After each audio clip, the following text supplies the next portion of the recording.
Hi friends, मैं नंदन कुमार आप सभी का अपने यूट्यूब चैनल डिफेंस ब्रांड में स्वागत करता हूं। फ्रेंड्स, आज हम लोग कुछ साइंस के बारे में बात करने वाले हैं, साइंस के क्वेश्चंस के बारे में बात करने वाले हैं।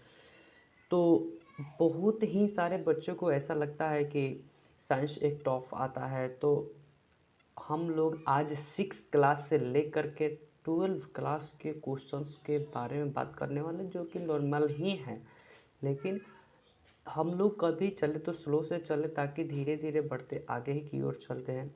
तो आज हम लोग साइंस के क्वेश्चंस के बारे में बात करने वाले हैं। उसी क्वेश्चंस के साथ साथ हम थोड़े थोड़े डिफिनीसन को भी पढ़ लेंगे, ताकि डिफिनीसन भी हमारे माइंड में रहे, तो क्वेश्चन करने में बहुत ही आसान लगता है।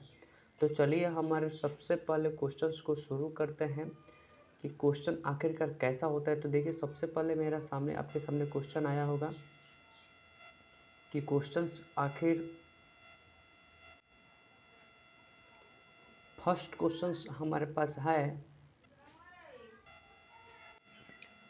फर्स्ट क्वेश्चंस है कि प्रतिबिंब किसके कारण बनते हैं। देखिए, मेरे पास पूछा है कि प्रतिबिंब जो है वो किसके कारण बनते हैं। तो प्रतिबिंब ए नंबर में ऑप्शन लिखा है कि प्रकाश के अपवर्तन के कारण, प्रकाश के परावर्तन के कारण और सूक्ष्मछिद्र कैमरे के कारण। डी में लिखा है इनमें से कोई नहीं।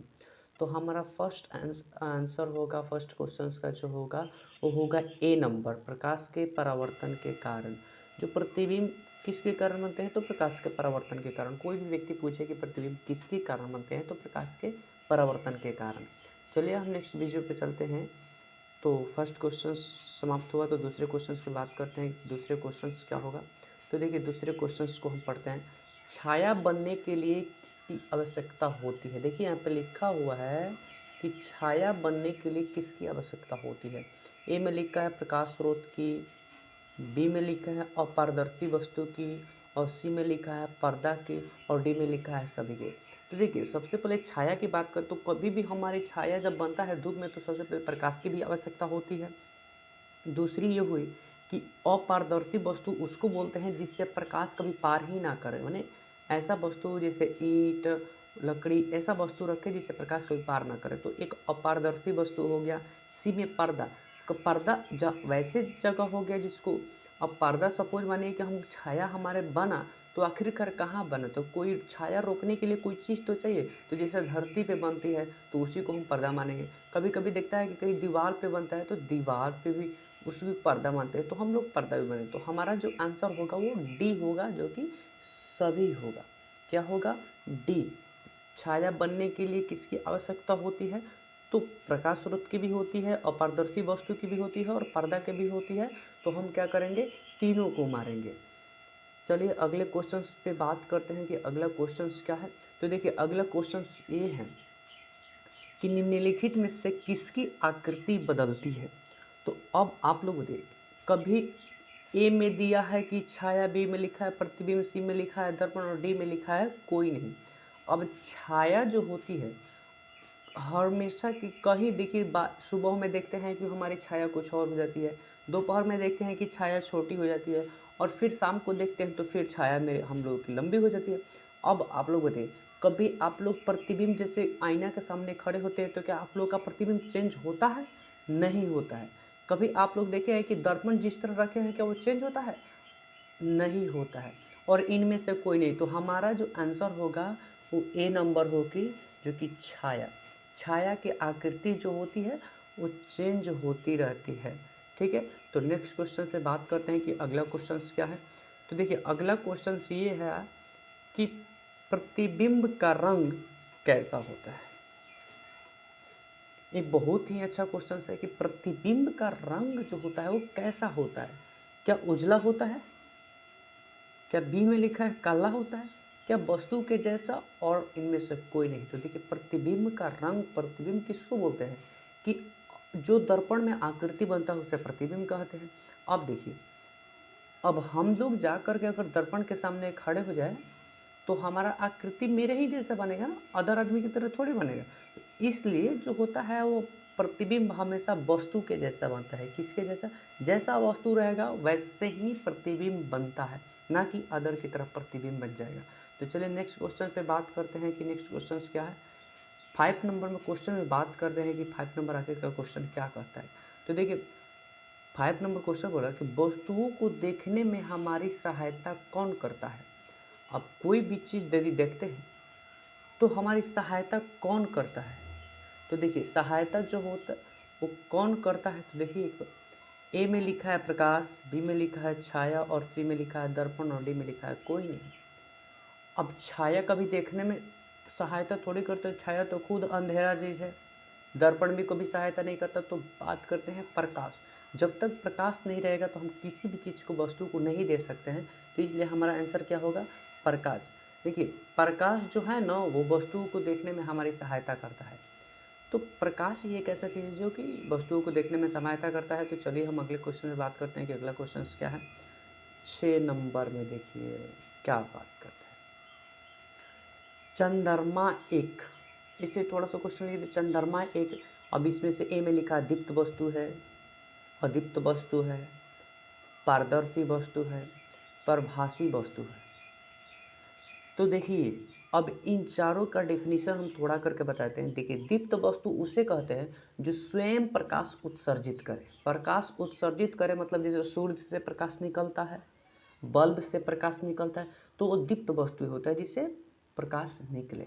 और अदीप्त वस्तु उसे कहते हैं जिससे प्रकाश निकले ही नहीं। अब प्रकाश निकले, जैसे लकड़ी से कभी प्रकाश नहीं आती, ईंट से भी कभी प्रकाश नहीं आती, तो ऐसी वस्तु जिससे कभी प्रकाश नहीं निकलती उसे अदीप्त वस्तु कहते हैं। पारदर्शी वस्तु, अब देखिए वैसा वस्तु जिससे प्रकाश आर पार कर दे। अब कोई ऐसा वस्तु बताइए जिससे प्रकाश आर पार कर दे। देखिए कभी शीशा देखे हैं, ग्लास वगैरह, तो उसमें से प्रकाश पार कर जाता है। अब आते हैं प्रभासी वस्तु। अब प्रभासी वस्तु वैसा वस्तु है जिससे प्रकाश जो है ना थोड़ा पार करे, मतलब आधा पार करे और आधा पार नहीं करे। जैसे में किसी पन्ना पर तेल लगा लीजिएगा लोग, उस पन्ने को प्रकाश की उपस्थिति में रखिएगा तो देखिए आधा प्रकाश निकलेगा और आधा कुछ नहीं निकलेगा, मतलब थोड़ा अंधेरा रहेगा थोड़ा नहीं रहेगा।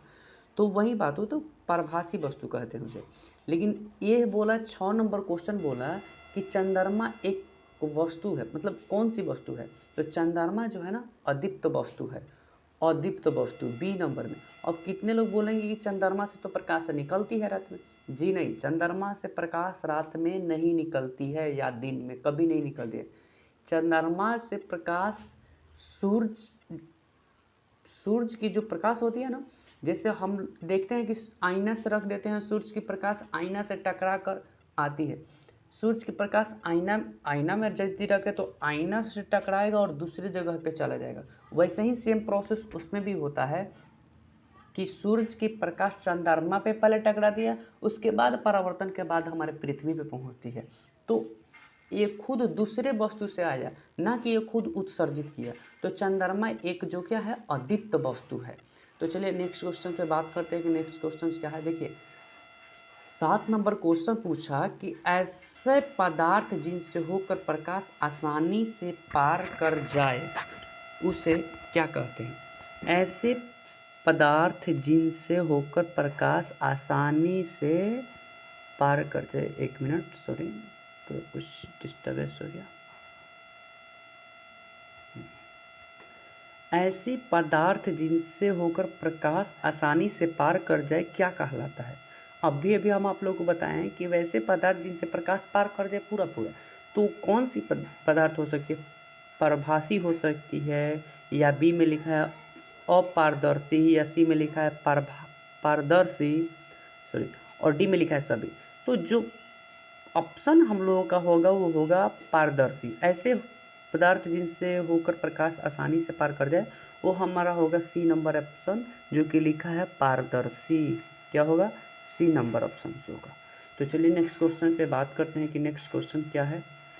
देखिए अगला क्वेश्चन बात करते हैं 8 नंबर क्वेश्चन में लिखा है कि निम्न में से कौन प्रकाश की दिशा को बदल देती है। प्रकाश की दिशा को ही चेंज कर दे। अब देखिए आप लोग, प्रकाश अगर सीधे रूप से आ रहा है तो आप लोग प्रकाश की उपस्थिति में अगर आईना को रख देना तो आईना प्रकाश की दिशा को ही चेंज कर देता। आया दूसरी दिशा से और चला जाएगा दूसरी दिशा से।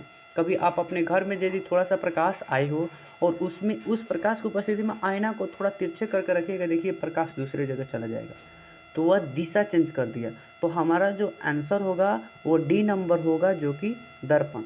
प्रतिबिंब तो कभी चेंज नहीं कर सकता, ना ही सूर्य, सूर्य तो अपना खुद आता है, छाया भी नहीं चेंज, तो जो आंसर होगा वो दर्पण ही होगा, जो कि दर्पण ही एक ऐसा वस्तु है जो प्रकाश की दिशा को चेंज कर सकता है। चलिए अगले क्वेश्चन से बात करते हैं कि 9 नंबर में क्वेश्चन लिखा है कि सबसे छोटी छाया कब बनती है। छाया जो होती है कब बनती है, सुबह में बनती है, दोपहर में बनती है, शाम में बनती है, कभी भी। छाया तो सब दिन में कभी भी बन सकती है, लेकिन छाया ये बोला कि सबसे छोटी छाया कब बनती है। तो सबसे छोटी छाया देखिए, सुबह में आप लोग खड़े होते हैं तो छाया बहुत लंबी होती है, दोपहर में होते हैं तो बहुत छोटी, और फिर शाम को होते हैं तो बहुत बड़ा हो जाता है। इसलिए हम बोलेंगे कि दोपहर में ही छाया सबसे छोटी बनती है। तो आंसर क्या होगा, बी नंबर होगा। चलिए नेक्स्ट क्वेश्चन पे बात करते हैं कि अगला क्वेश्चन क्या है। हाँ, ये क्वेश्चंस जो है ना बहुत ही इम्पोर्टेंस क्वेश्चंस मायने रखता है। देखिए, निर्वात में प्रकाश की चाल कितनी होती है। ए में लिखा है 3 × 10⁵ मीटर प्रति सेकंड, बी में लिखा है 3 × 10⁶ मीटर प्रति सेकंड, सी में लिखा है 3 × 10⁷ मीटर प्रति सेकंड, और डी में लिखा है 3 × 10⁸ मीटर प्रति सेकंड। तो हमारा जो आंसर होगा वो डी नंबर होगा, 3 × 10⁸ मीटर प्रति सेकंड जो निर्वात में प्रकाश की चाल होती है। अगला क्वेश्चन नहीं है, ठीक। तो चलिए हम आज मेरा एंड क्वेश्चंस यही रहेगा।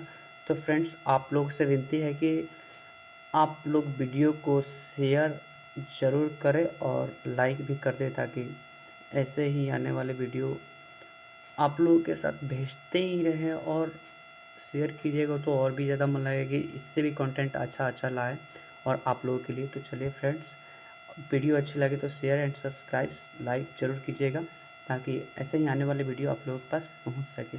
चलिए तब तक के लिए मिलते हैं, जय हिंद।